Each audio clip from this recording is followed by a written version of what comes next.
Hello and welcome back to Bookish. I've been doing a lot of stuff on BookTube lately. Some readathons, some other-a-thons. I've done a TBR. I've been doing a lot of book reviews, and it occurred to me, looking through my list of videos, that I haven't wrapped anything up yet. And there are a lot of kind of loose ends out there, so I thought I would try to wrap some of those things up with you today. So I'm going to start off by going through my July-August TBR and telling you what I thought about those books. All those books have been reviewed in videos, and those videos are on my channel, so you can go look at the longer review. This time I'm just going to give you kind of like what my rating for those books are. I'm also going to update you on my People of Color-a-thon progress, and then my Classics-a-thon book choice decision and progress. So starting off with my TBR and rating those books, let me first explain that I've decided, for whatever reason, and I'm sure it's logically flawed, that I'm just going to rate books as bad, okay, good, or great.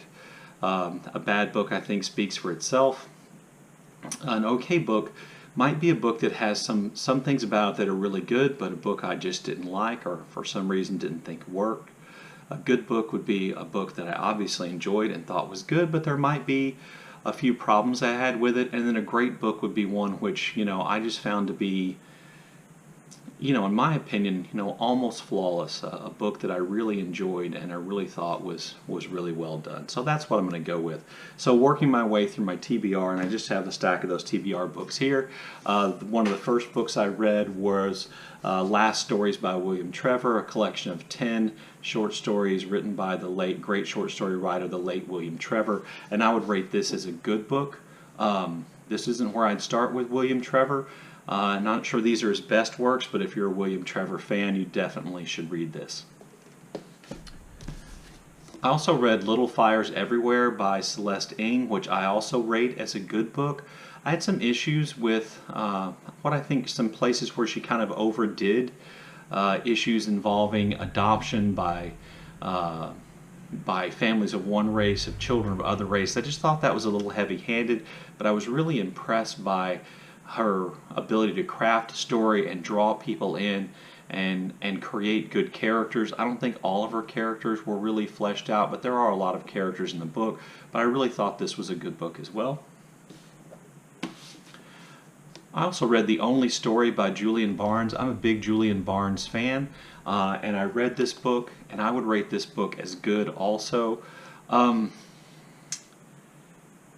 not sure that this is, well, I'm sure this isn't a great Julian Barnes book. It's good because Barnes is really good at what he does, and he's a really good writer. To me, the story just felt a little stretched, and the first-person narrator and his unreliability kind of left me feeling somewhat ambiguous about the novel, and maybe that means that I, didn't quite get it the right way. But anyway, I rated this book as good also. I also read Never Let Me Go by Kazuo Ishiguro, which I gave an okay to. I think the writing is brilliant, but to me the story really dragged. The story was really slow, and I felt like the ending was either tacked on, or the entire coming-of-age story part in the beginning of the book was unnecessary and unnecessarily long, given what it seemed to be Ishiguro's real point was to make a statement about the dangers of science and scientific breakthroughs without fully thinking through the full impacts. Anyway, I rated this book as okay. And then the best book I read from my July-August TBR was Gilead by Marilynne Robinson. I thought this was a great book. It is a book you have to work for. Even though it's fairly short, it's not a particularly easy read, and you really kind of have to think your way through and understand what Robinson is doing with her character and the story, but I really thought this was a brilliant book. I forgot one other rating I want to put in my rating system, and that's just a rating I'm going to call fun. So occasionally, we read books not just for artistic enjoyment and fun, but sometimes a book is just fun. And to me, Taste of Marrow by Sarah Gailey, which I reviewed along with the first book in this duology called River of Teeth, is just a really fun book. It's not particularly long. It's about 180 pages, and it's just fun. And I didn't I don't mean this to sound wrong, but I didn't spend a lot of time intellectualizing the story. I just read it and thought it was fun. So anyway, those are the books that I've read from when I started my channel, really, not counting La Rose by Louise Erdrich, from when I started my channel till now, and those were all books with the exception of Taste of Marrow that I had on my July-August TBR. Also, last Sunday I started People of Color-a-thon, or POC-a-thon, which I thought was a really great kind of readathon, trying to get people to pay more attention or to focus at least their reading on authors of color or books about characters of color. And so I made a POC-a-thon, or People of Color-a-thon TBR as well. I think POC-a-thon ends at midnight this Saturday. I'm probably going to stretch it till midnight on Sunday, because I don't think I'm going to be finished with all the things that I want to read, but I kind of want to give an update on my progress. So my author of color who was a poet was the Mexican poet Octavio Paz, and I've read about 50 pages of his poetry. I've read the long poems in here, and I'll probably read a few more of the short poems. If you remember, this is the book that has the Spanish translation on one side and the Spanish on one side and the English translation on the other. And there's some really powerful, kind of amazing imagery in here. The long poems are almost kind of hypnotic in their repetition of theme and imagery, but some really powerful, good poetry in here, and I'm not the biggest poetry reader, so I've enjoyed that. I've also read 4 of the 6 stories in Ben Okri's short story collection, Stars of the New Curfew. I think that has amounted to about 144 of maybe 200 pages. There are 2 more stories, and I doubt I'll get to those during the POC-a-thon reading, but these stories I thought were really good stories, and they kind of blend, they're kind of magical realism involved in almost all the stories. The characters enter into almost like dreamlike worlds and have really unusual encounters, but at the same time I thought they did a great job, and this may be, you know, I may be speaking about something I don't know a lot about, but if you wanted to kind of, I think, get a grasp on kind of the chaotic situation that existed and has existed for a long time in a lot of African countries, these stories do that by giving a real kind of, I think, feeling and taste for what it was like to live in Nigeria during periods of unrest and instability. So I really have enjoyed those 4 stories.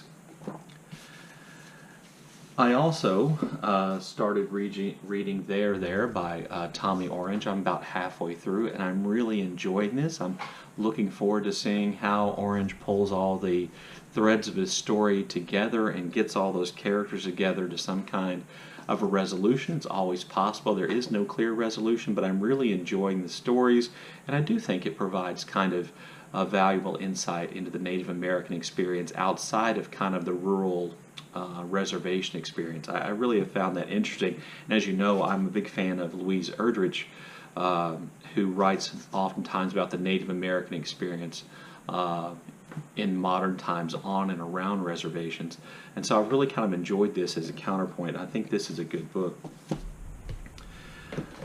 I'm probably not going to get to any of the novellas, any of the 4 novellas in this collection called Teach Us to Outgrow Our Madness by Kenzaburo Oe. I just don't think I'm going to have time. I haven't been able to get, and this isn't surprising, anybody's tried to do a readathon, I haven't been able to get as much reading done as I thought, and I think this is what I'm going to sacrifice. I did finish, during the POC-a-thon, I did finish Never Let Me Go by Ishiguro, so I think that may have to count as one of my books by an author of color as well. And then I was trying to decide whether or not to read Paradise by Toni Morrison or to read Go Tell It on the Mountain by James Baldwin. And I have to tell you that I picked Go Tell It on the Mountain by James Baldwin because it's not a very big book, and Toni Morrison's novel is much thicker, a lot more pages, and I couldn't be happier with that decision. I'm about 6 pages in, and I have to be honest with you, this is one of the most powerful, enjoyable reading experiences I think I've ever had. This is one of those books that as I'm reading it, I get lost in how many pages I've read, and there is a tempo to the writing here and the storytelling here that is almost fevered, and there's anger and there's beauty, and it's just, to me, an amazing book. And even though I'm not finished, I will finish and give you my complete impressions. 60, 70 pages in, I can tell you that this has been a really powerful read, and I'm glad I chose this. So that's an update on my People of Color-a-thon reading. And then I'd also kind of committed myself to Lucy the Reader's Classics-a-thon reading, and I made a video and asked people to help me choose, and the book that got the largest number of votes in the Classics-a-thon was the Brothers Karamazov. And I did start trying to read this this print physical edition of the book, and I just couldn't do it. So instead, I found the book, an audio book online through LibriVox, where I'm listening to it as an audiobook, and to be honest with you, that's going much better for me. Some authors, some 19th century authors, I enjoy the reading and doing it myself, and I don't mind the level of detail, but something about Dostoevsky and Dickens makes me really like the audiobook. So I'm listening to the audiobook of the Brothers Karamazov, and I hope to be finished with it by the end of August. Anyway, that's an update on everything I've been doing, my July-August TBR with a little quick review hit on all those books, an update on where I am in People of Color-a-thon, and an update about what I've been doing about Classics-a-thon. So let me know if you have any thoughts or want to make any comments down in the comment section below, and as always, thanks for watching.